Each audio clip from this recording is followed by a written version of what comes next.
இறையேசுவில் பிரியமான சகோதர சகோதரிகளே, நமது ஆண்டவர் இயேசு கிறிஸ்துவுடைய திருப்பெயரால் உங்களுக்கும் உங்கள் குடும்பத்தில் இருக்கிற அனைவருக்கும் அன்பும் சமாதானமும் மகிழ்ச்சியும் உண்டாவதாக.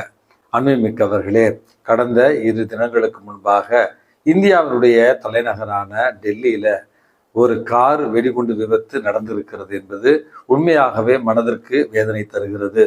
அந்த கார் வெடித்ததற்கான காரணம் வெடிமருந்தா அல்லது அங்கிருந்த கேஸ் சிலிண்டரா என்று நிபுணர்கள் நமக்கு திட்டவட்டமாக கூறுகிற வரையில எந்த ஒரு மதத்தினரையும் அல்லது எந்த ஒரு இனத்தவரையும் இதற்காக காரணம் காட்டாமல் அல்லது தவறான வதந்திகளை பரப்பாமல் தேசத்தினுடைய பாதுகாப்புல கவனம் செலுத்த அரசியல்வாதிகளிலிருந்து ஒவ்வொரு குடிமக்களும் பாடுபட உங்களை அன்போடு கேட்டுக்கொள்கிறேன். இது போன்ற அசம்பாவிதங்கள் இனிமேல் நடக்காது இருக்கும்படியாக அரசு உரிய நடவடிக்கைகளை எடுக்கவும் மக்கள் பாதுகாப்பாக இருக்கவும் ஒருவருக்காக இன்றைக்கு நம்ம ஜெபித்து மன்றாடுவோம். அன்புமிக்கவர்களே, இன்றைக்கு நவம்பர் மாதம் 13ஆம் தேதி தாயாம் திரு அவை புனித பிரான்சிஸ் சேவியர் கப்ரினி என்று சொல்லப்படுகிற புனிதையினுடைய நினைவு நாளைத்தான் கொண்டாடுகிறது. இந்த புனிதையானவள் இத்தாலி தேசத்துல 1850ஆவது ஆண்டு ஒரு மிகப்பெரிய 13 குழந்தைகள், அதுல 13ஆவது குழந்தையாக, வலிமை குறைந்த ஒரு குழந்தையாகத்தான் இந்த பிரான்சிஸ் சேவியர் கப்ரினி பிறக்கிறார். உடல் மெலிந்தவளாய் வலுவற்றவளாய் இருந்தாலும் பெற்றோருடைய அன்பினாலும் பராமரிப்பினாலும் ஒழுக்கத்திலும் கல்வியிலும் பக்தியிலும் சிறந்து விளங்கினார் இந்த பிரான்சிஸ் சேவியர் கப்ரினி. என்ன ஃபாதர், பேரே வித்தியாசமா இருக்க, பிரான்சிஸ் சேவியர் கப்ரினி என்று சொல்லுகிறீர்களே என்று. அவருடைய இயற்பெயர் கப்ரினி தான். ஆனால் புனித பிரான்சிஸ்கு சவேரியாருடைய அந்த மறைபரப்பு பணியின் மீது கொண்டிருந்த ஒரு ஆர்வத்தாலும் அவரை போலவே ஒரு மறைபரப்பு பணியாளராக மாற வேண்டும் என்கிற இயக்கத்தினாலும் பிரான்சிஸ்கு சவேரியாருடைய பெயரை தன்னுடைய பெயருக்கு முன்பால் இணைத்து கொண்டார் இந்த புனிதை. இவர் கல்வி கற்று வந்த திரு இருதய அருட்சகோதரிகளுடைய துறவு சபையில சேர்வதற்காக அனுமதி கேட்கிறார். இவளுடைய உடல் நலத்தை கருத்தில் கொண்டு இவருக்கான அனுமதி மறுக்கப்படுகிறது.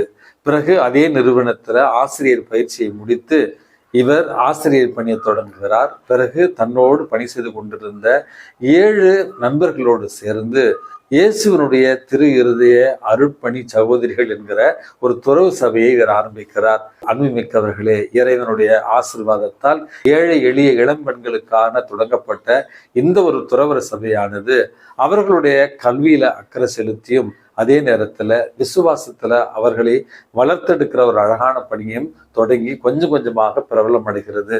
இவருடைய எண்ணம் இயக்கம் எல்லாமே சீனாவுக்கு சென்று அங்கு மறைபரப்பு ஆற்ற வேண்டும் என்கிற ஒரு ஆசை. அப்பொழுது இருந்த திருத்தந்தை 13ஆம் சிங்கராயரிடத்தில் சென்று அனுமதி கேட்ட நேரத்துல கிழக்கு பக்கம் செல்வதற்கு பதிலாக மேற்கு பக்கம் செல்லுங்கள் என்று சீனாவுக்கு மறைபரப்பு பணிக்கு செல்ல ஆசையாயிருந்த இந்த அருட்சகோதரி கப்ரினியை இவர் அமெரிக்க தேசத்திற்கு அனுப்புகிறார். அமெரிக்காவில் இத்தாலியிலிருந்து புலம்பெயர்ந்து வாழ்ந்து கொண்டிருந்த அந்த அகதிகளுக்கான ஒரு பணியை தொடங்குகிறார். மிக சிறப்பான இவருடைய பணி இறைவனால் ஆசீர்வதிக்கப்பட்டு பல இடங்களுக்கு பறந்து விரிந்தது என்று இவருடைய வாழ்க்கை வரலாற்றில் நம்ம வாசிக்கிறோம். இத்தாலிக்கும் ஐரோப்பா நாடுகளுக்கும் பல முறை பயணம் செய்து பல துறவர இல்லங்களை இவர் ஏற்படுத்தினார். பல பெண்களுக்கான மருத்துவ மற்றும் கல்விக்கூடங்களையும் இவர் ஏற்படுத்தினார் என்று இவருடைய வாழ்க்கையில நம்ம வாசிக்கிறோம். ஆன்மீகவர்களே, தன்னுடைய 67ஆவது வயதுல மலேரியா நோயினால் பாதிக்கப்பட்டு இறைவனடி சேர்ந்தார் இந்த புனித பிரான்சிஸ் சேவியர் கப்ரினி என்பவர். இவருடைய பரிந்துரையால் மனதிடத்தோடும் விசுவாசத்தோடும் நம்பிக்கையுடனும் இறையரசை கட்டி எழுப்பிட இறைவனுடைய துணையை இன்றைக்கு மன்றாடுவோம். அன்புமிக்கவர்களே, இன்றைக்கு நமக்கு கொடுக்கப்பட்டிருக்கிற நற்செய்தி வாசகத்துல நமது ஆண்டவர் இயேசு கிறிஸ்து இறையரசை பற்றி சொல்லுகிறார். இறை ஆட்சி என்பது எதிர்காலத்துல வரக்கூடிய ஒரு காரியமா அல்லது ஒரு அரசா என்கிற ஒரு குழப்பம் நமக்கு ஏற்படலாம். இறையரசு இப்பொழுதே இங்கே இருந்து கொண்டிருக்கிறது என்பதைத்தான் தெளிவாக சொல்லுகிறார். கொஞ்சம் குழப்பமாக இருக்கலாம். அன்புமிக்கவர்களே, இயேசு விரும்பிய இறை ஆட்சி, இயேசு விரும்பிய இறை அரசு என்பது எந்த ஒரு இடத்துல அன்பும் உண்மையும் மகிழ்ச்சியும் நீதியும் சகோதரத்துவமும் சமத்துவமும் இருக்கிறதோ அந்த இடத்திற்கு பேரு தான் இறை ஆட்சி. இயேசு சொல்லுகிறார், இறை ஆட்சி இப்பொழுதே இங்கே இருக்கிறது என்றால் நமது ஆண்டவர் இயேசு கிறிஸ்து இருக்கிற இடத்துல அன்பு, சமாதானம், மகிழ்ச்சி, உண்மை, சகோதரத்துவம், சமத்துவம் இருக்கிற ஒரு காரணத்தினால தான் இறையாட்சி இங்கே இருக்கிறது என்று சொன்னார். அன்பு மிக்கவர்களே, நாம் வாழுகிற இந்த ஒரு சமுதாயத்துல இறை ஆட்சி இருக்கிறதா என்கிற ஒரு அடிப்படையான ஒரு கேள்வியை கேட்டோம் என்றால், இன்றைய இந்த மறைவுரையினுடைய தொடக்கத்துல சொன்ன இந்தியாவினுடைய தலைநகரம் டெல்லியில இப்படி ஒரு விபத்து நடந்திருக்கிறது. போன வாரம் தமிழகத்துல கோயம்புத்தூர்ல ஒரு பெண் பாலியல் பலாத்காரம் செய்யப்பட்டிருக்கிறார். இப்படியாக ஒவ்வொரு நாளும் பல இடங்களில வன்முறை, கற்பழிப்புகள், ஊழல்கள், அநீதிகள் நிறைந்த இந்த ஒரு உலகத்துல தான் நமது ஆண்டவர் இயேசு கிறிஸ்து உங்களையும் என்னையும் பார்த்து நாம இருக்கிற இடத்துல இறையரசின் விழுமியங்களாக விளங்குவோம் என்பதற்கான அழைப்பு விடுக்கிறார். இப்படி வன்முறைகள் நடந்து கொண்டிருக்கிற இந்த நாட்டில தான் சமீபத்துல ஒரு காணொலி ஒன்று பார்த்தேன். சின்ன குட்டி சைக்கிள்ல ஒரு பையன் சைக்கிள் ஓட்டிட்டு போறான். அந்த சைக்கிளுக்கு இடையில ஒரு சின்ன கோழி குஞ்சு விழுந்துருது. உடனடியாக அந்த குழந்தை சைக்கிளை தூர போட்டுட்டு அவன் சேர்த்து வச்சிருந்த 50 ரூபாய் எடுத்துக்கிட்டு ஒரு கையில அந்த கோழி குஞ்சு, இன்னொரு கையில அந்த 50 ரூபாய், டாக்டர்கிட்ட போய் தெரியாம இடிச்சிட்டேன், இதுக்கு நீங்க ட்ரீட்மெண்ட் கொடுங்க அப்படின்னு சொல்ற ஒரு காணொலியை எல்லோருமே நம்ம பார்த்திருப்போம். அந்த பச்சில குழந்தை மனசுல ஒரு சின்ன துன்பத்தை இந்த கோழிக்கு நம்ம கொடுத்துட்டோம், அதற்கு நம்ம பிராயச்சித்தம் தேடணும், அதற்கு நம்ம உதவி செய்யணும்னு மழலையினுடைய உள்ளத்துல இறையரசின் விழுமியங்கள் இருக்கிறது. அன்புமிக்கவர்களே, வளர்ந்திருக்கிறோம். 60 வருடங்கள், 50 வருடங்கள், 40 வருடங்கள் கத்தோலிக்க கிறிஸ்தவர்களாக இருக்கிறோம். நமது உள்ளத்துல அன்பு இருக்கிறதா? நமது உள்ளத்துல உண்மை இருக்கிறதா? நமது உள்ளத்துல மகிழ்ச்சி இருக்கிறதா?